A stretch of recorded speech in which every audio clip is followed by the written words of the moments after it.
Gente, vamos falar de um assunto interessantíssimo agora aqui no Tribuna.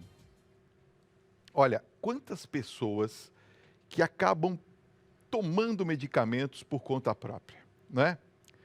Não sei, às vezes está com dor de cabeça, um remedinho, não vai fazer mal. Olha, se não fizer mal, como é que é? Se não fizer bem, mal não vai fazer. Já ouvi isso muitas pessoas falarem. Vamos conversar agora com a doutora Sandra Dória Xavier, que é otorrinolaringologista, especialista em medicina do sono, justamente sobre esse tema, problemas causados pela automedicação. Doutora, boa noite. Boa Seja noite. muito bem-vindo à nossa tribuna. Obrigada. Doutora, muitas pessoas se automedicam?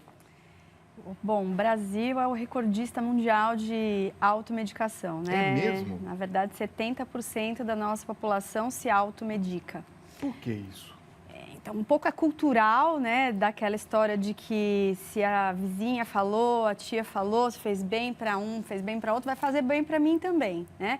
Eu vou usar a medicação achando que a mesma dor de cabeça que eu tenho é a mesma da vizinha, é a mesma da minha tia. E muitas vezes dor de cabeça, estou dando esse exemplo, são causas completamente diferentes. E a mesmo medicamento não vai dar o mesmo efeito. Fora isso, você tem muitos efeitos colaterais que um medicamento pode causar em pessoas diferentes. O que não causou mal para um pode causar muito mal para outro, né? Dependendo muito do que ela já tem de base, uma pressão alta, um diabetes, um outro problema de saúde, né?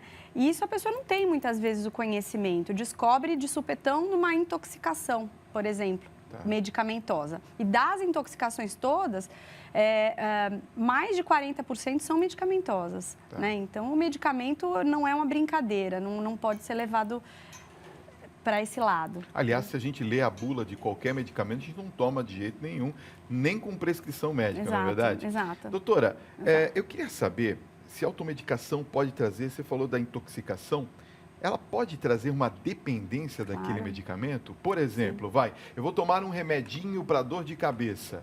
Ah, me fez bem. Aí você começa a tomar cada vez mais e gera uma dependência. Isso pode acontecer? Pode acontecer com analgésico, né? Então a pessoa tem a dor e tendo a dor ela já se medica, né? Então acaba tendo um problema de dependência que muitas vezes o fato dela sempre se medicar, ela deixa de procurar o médico para saber a causa, né? Ela vai se medicando por um longo tempo. E não só de analgésicos, existem outras classes de medicamento que podem causar dependências, né? Os sedativos para você dormir, então tem que tomar muito cuidado com isso. Medicamentos nasais, na minha área, por exemplo, então tem muito paciente que usa medicamento nasal porque sente o nariz entupido, então usa aquele vasoconstritor que imediatamente desentope o nariz. Então ele tem a sensação de que tomou, resolveu. Então eu vou usar ele por muito tempo porque isso está resolvendo o meu problema. Só que ele não sabe o que aquilo acarreta, o quanto que isso sobrecarrega o coração, o quanto isso é ruim do ponto de vista cardiológico, né? E não só isso. O nariz da gente, ele tem estruturas que quando você usa muito medicamento, dependendo do medicamento, você piora uma situação que já existe, que é a chamada rinite medicamentosa. É uma rinite causada por medicamento.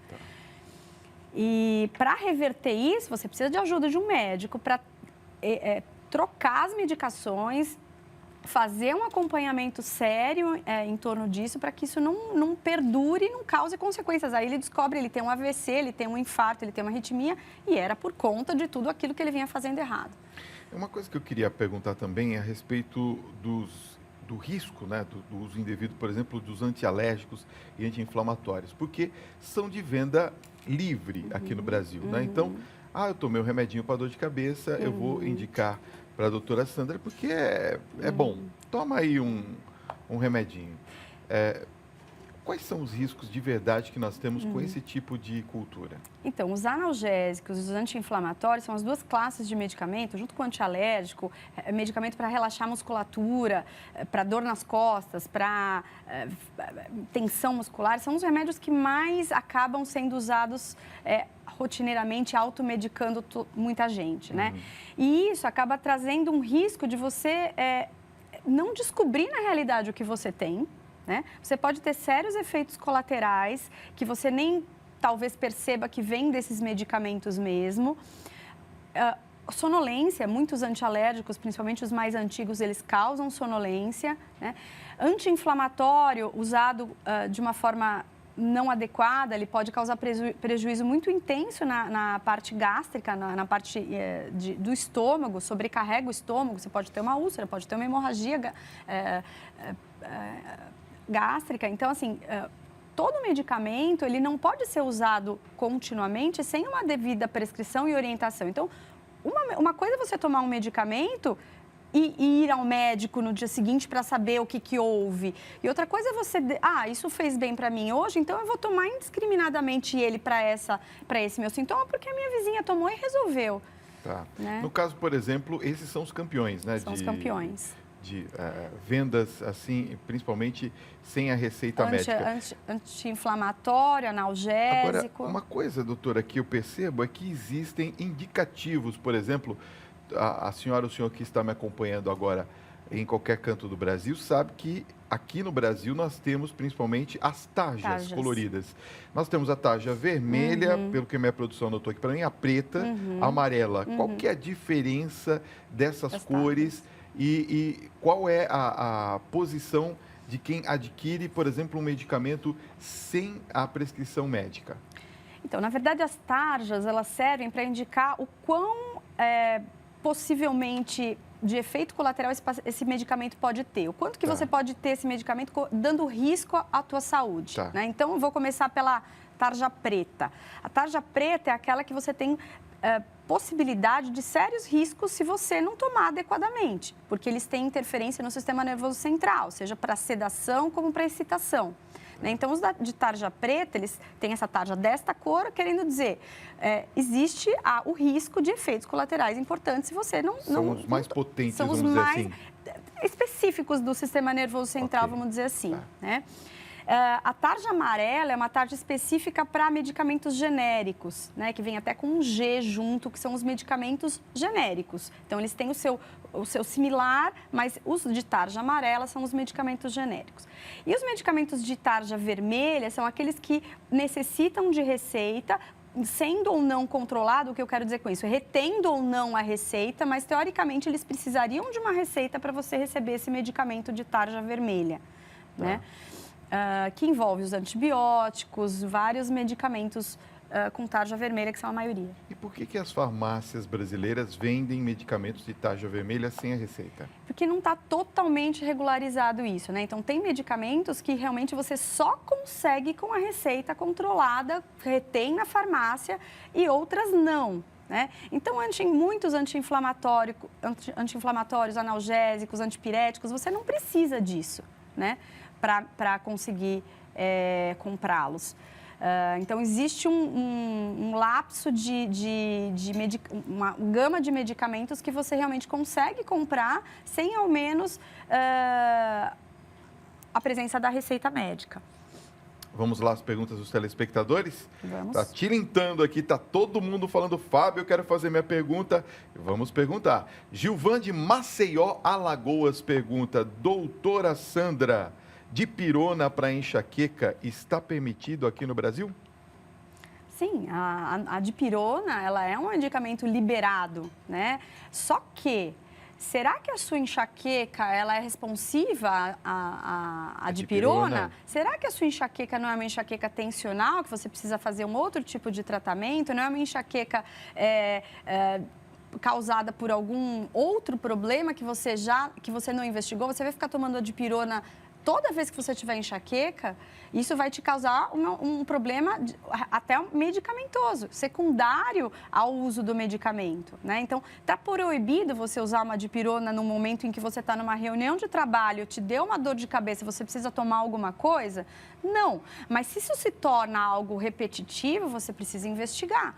Tá. Né? Então, é o bom senso, né? Óbvio que a gente precisa ter algum analgésico na bolsa muitas vezes para tomar, mas o que não pode é você ver que aquilo está se repetindo e você não está tomando providência e está realmente se entupindo de remédio. A propaganda, ela tem algum tipo de influência a respeito disso? Então, a propaganda, qual que é o problema da propaganda? Ela só fala o lado bom do remédio, muitas vezes, na maioria das vezes, né? Então, um remédio, vou dizer, para gripe, por exemplo, ele tira o congestionamento, ele melhora o teu estado geral, tal, mas e o que ele pode causar de consequência? O que ele pode causar de efeito colateral? Então, tem muitos antigripais que eles são eles têm descongestionantes sistêmicos, ou seja, você tem um medicamento que causa aumento de pressão, por exemplo. Então, toma cuidado em quem é hipertenso, quem tem pressão alta.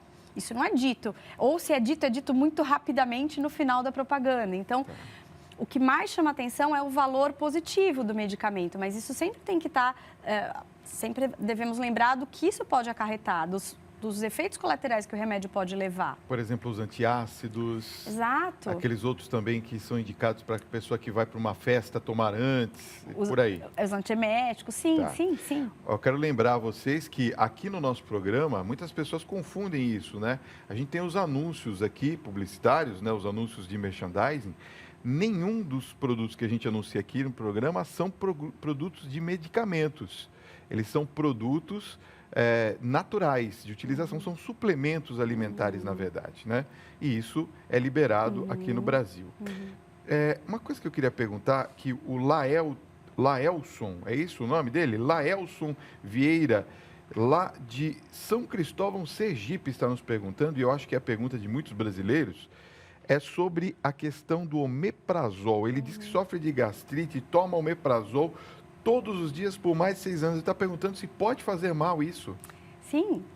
Na verdade, pode, né? O omeprazol a longo prazo, você pode estar cobertando algo intragástrico. Ou seja, você pode ter uma úlcera ali, você pode ter uma doença maligna ali e você está tomando omeprazol deixando aquilo ali latente. No caso, por exemplo, pode ser que ele tenha tido, na verdade, uma consulta e o médico tenha receitado e aí ele acaba tomando além da conta? Pode, mas você precisa de um acompanhamento, né? Não existe um remédio que você vai tomar 5 anos seguidos sem alguém supervisionar, né? Porque o que inicialmente pode ter sido diagnosticado só como uma gastrite, ao longo do tempo pode ser modificado e isso precisa ser acompanhado.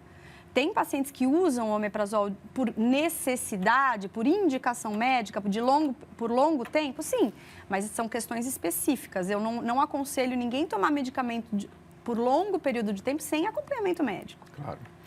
Tem uma pergunta que eu queria fazer a respeito, um pouquinho mais amplificada, com relação à situação que nós temos no país. Nós sabemos que temos o SUS absolutamente sobrecarregado, muitas vezes não tem os medicamentos básicos e muitas das vezes não tem nem o atendimento médico necessário para a população brasileira.